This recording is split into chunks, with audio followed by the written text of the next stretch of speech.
আসসালামু আলাইকুম। আজ রবিবার 17 চৈত্র, 20 রমজান, 31 মার্চ। বাংলাদেশ বেতার, সিলেট। সংবাদ পড়ছি আফিফা আফরিন মিথুন। আসন্ন পবিত্র ঈদ উল ফিতর উপলক্ষে সিলেটে ট্রেনের অগ্রিম টিকিট বিক্রির প্রথম পর্ব গতকাল শেষ হয়েছে। গত রবিবার থেকে অনলাইনে শতভাগ টিকিট বিক্রির এই কার্যক্রম শুরু হয়। বাংলাদেশ রেলওয়ের তথ্য মতে ঈদে পশ্চিমাঞ্চলে চলাচল করা সব আন্তনগর ট্রেনের অগ্রিম টিকিট অনলাইনে পাওয়া যাচ্ছে সকাল থেকে এবং পূর্বাঞ্চলে চলাচল করা ট্রেনের টিকিট অনলাইনে পাওয়া যাচ্ছে বেলা 2টা থেকে। সিলেট পূর্বাঞ্চলে হওয়ায় এই অঞ্চলে টিকিট পাওয়া যাচ্ছে দুপুর 2টা থেকে। ঈদ উপলক্ষে ঘরমুখী যাত্রীদের সেবা দিতে 8 জোড়া বিশেষ ট্রেন চালানোর সিদ্ধান্ত নিয়েছে বাংলাদেশ রেলওয়ে। গতকাল প্রথম পর্বের শেষ দিনে দেওয়া হয়েছে 9 এপ্রিলের টিকিট। আগামী 3রা এপ্রিল থেকে ফিরতি ট্রেনের টিকিট বিক্রি শুরু হবে।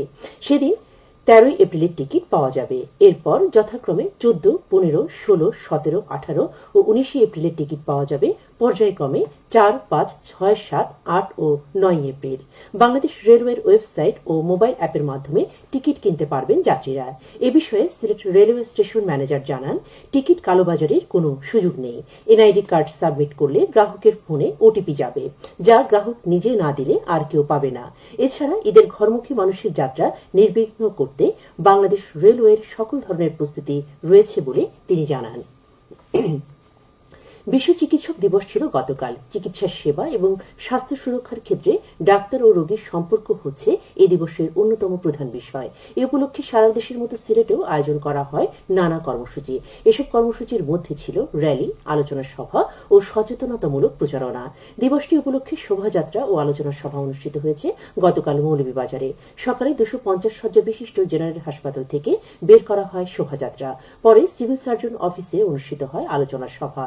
এতে প্রধান অতিথি ছিলেন সংসদ সদস্য জিলুর রহমান।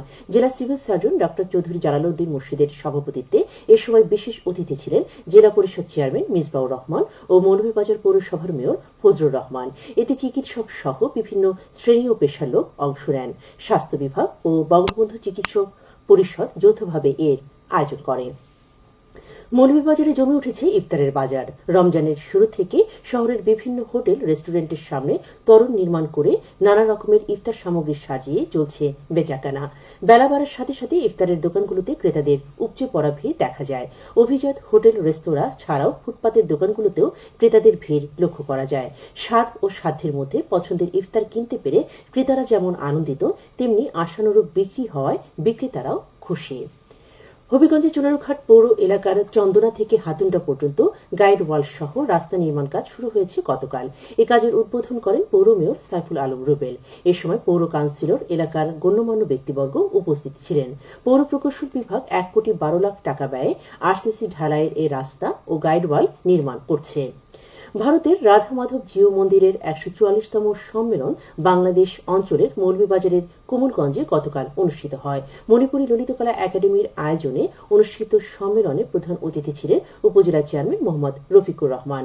মণিপুরী ললিতকলা একাডেমি অডিটোরিয়ামে অনুষ্ঠিত সম্মেলনে বিশেষ অতিথি ছিলেন মণিপুরী সমাজ কল্যাণ সমিতির সভাপতি, বীর মুক্তিযোদ্ধা আনন্দমোহন সিংহ, আলীনগর ইউনিয়ন পরিষদের চেয়ারম্যান নিয়াজ মোর্শেদ রাজু। সম্মেলনে ভারত থেকে আগত 300-রও বেশি ভক্ত অংশ নেন। সিলেটের গোলাপগঞ্জ উপজেলায় 5 শতাধিক মানুষের মধ্যে খাদ্য সামগ্রী বিতরণ করা হয়েছে। গতকাল এই কার্যক্রমের উদ্বোধন করেন উপজেলা চেয়ারম্যান মঞ্জুর কাদের শাফি এলিম। উপজেলা অডিটোরিয়ামে এই উপলক্ষে আয়োজিত অনুষ্ঠানে প্রবাসী কমিউনিটি নেতা, বিশিষ্টজন, উপকারভোগীরা উপস্থিত ছিলেন। Golapganj helping hands USA Michigan এই উদ্যোগ নেয়। খেলার খবর, ফুটবল। সুনামগঞ্জের জগন্নাথপুর উপজেলার টুকেরগাঁও মাঠে মিডবার নাইট টুর্নামেন্টের দ্বিতীয় সেমিফাইনাল গতকাল রাতে অনুষ্ঠিত হয়েছে। ম্যাচে কাঁঠালখায়ের ফুটবল একাদশ মুখোমুখি হয় বিজন স্পোর্টিং ক্লাবের। সেহরি ও ইফতারের সময়সূচি।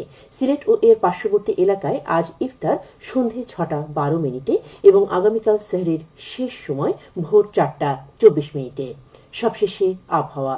আজ বেলা 1টা পর্যন্ত পূর্বাভাসে বলা হয়েছে সিলেট ও পার্শ্ববর্তী এলাকায় পশ্চিম উত্তর পশ্চিম দিক থেকে অস্থায়ীভাবে ঘন্টায় সর্বোচ্চ 60 কিলোমিটার বেগে ঝোড়ো হাওয়া বয়ে যেতে পারে।